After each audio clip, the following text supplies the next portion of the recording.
রক্তাক্ত অবস্থায় একটা টুপি রাখা আছে, সেখানে সাথীরা পাহারা দিচ্ছে। তাছাড়া চাই তো এই কাজকে বন্ধ করার জন্য।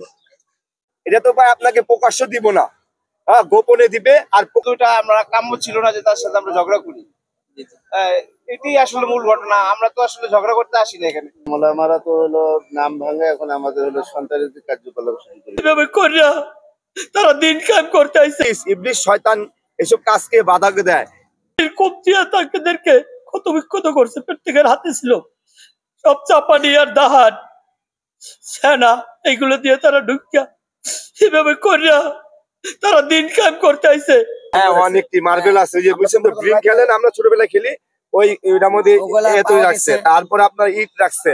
আপনারা যদি না দেখেন নিজ চোখে আপনারা দেখতে পারেন যে দিনের ভিতরে কি আছে যে মুসলমানকে কোপাইয়া দিন প্রচার করা। মুসলমানকে কি মুসলমানে কোপাইবে? তারা আসছে লুটপাট করছে, ডাকাতি করতে, তাদের মাল সিদ্ধি করে তারা চলে গেছে, আর আমার ভাইদেরকে শহীদ করে রেখে গেছে।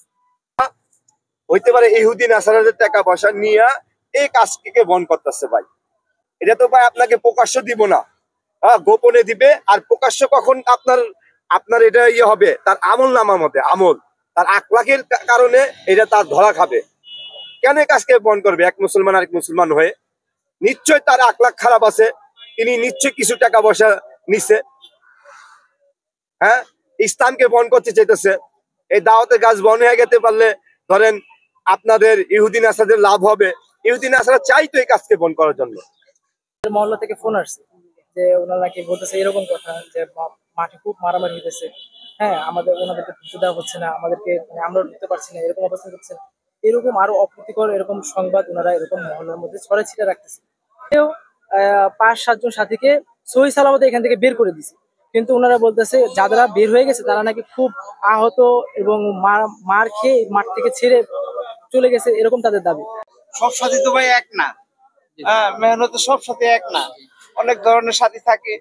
তো যখন তারা ২-৪ জন গেছে তার সাথে সাথে সব সাথীরাই মুভ করছে ওই পক্ষ করছে। মাত্র সব তবলিগওয়ালাদের জন্য, আমরা তো সবাই তবলিগওয়ালা, ওনারা মেহনত করে। আমরা তো বলি না যে তোমরা জোর করো না, তারা কত সুন্দর জোর করছে।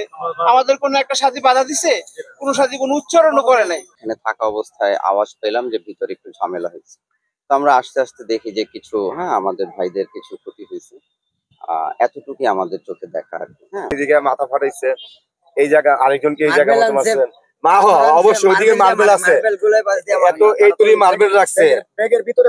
আপনি আসার পরে কি দেখলেন, এরপরে কি হলো? এরপরে দেখতেছি বিচ্ছিন্ন, হ্যাঁ ছুরি থাক যাই থাক, আমরা যা দেখছি বাস্তবে, আপনার ওদিকে দেখছি আপনার ওই যে গলায় বাস দেখছি, হ্যাঁ আর অনেক অনেক লোকজন ছিল তাদের, ঠিক আছে আমরা বুঝিয়া মুজিয়া সামলায়া। ভাই দেখেন আপনি তো একই কালেমার ভাই, আমি বলছি ভাই এই কাজটা কেন করতেছেন ভাই, এই কাজটা ছেড়ে দেন ভাই, কেন এই কাজ করেন ভাই, ভুল কেন? আমরাই তো ভাই। হ্যাঁ দেখেন আপনি এই কাজ যখন করবেন, এসব করলে কি জানেন, মৃত্যুর সময় আপনার সাথে আল্লাহ তাআলা হাসর নাসর কোথায় করবে? আবু জাহেল আবু লাহাবের সাথে, এদের সাথে আপনি হাসর নাসর করবো ভাই। আপনি এইসব করেন না, অনেক বুঝেছি আমরা, বুঝে এক ছেলে অসুস্থ, ওকে আমরা কি করছি, হাত পা টিপা দিছি। আমরা অনেকে বলছি ভাই আপনার বাসা কোথায় কি, আর আমি না আর অনেক সাথী বলছে। পরে ওই নাম্বারে তার ফ্যামিলিকে ফোন দেওয়া হয়েছে, তিনি মাদারীপুর থাকে। এই বিভিন্ন রকম আমরা আমরা একরামের মধ্যে আসছিলাম। একরামে সিবুত করলে ভাই জিন দেওয়া হয় ভাই।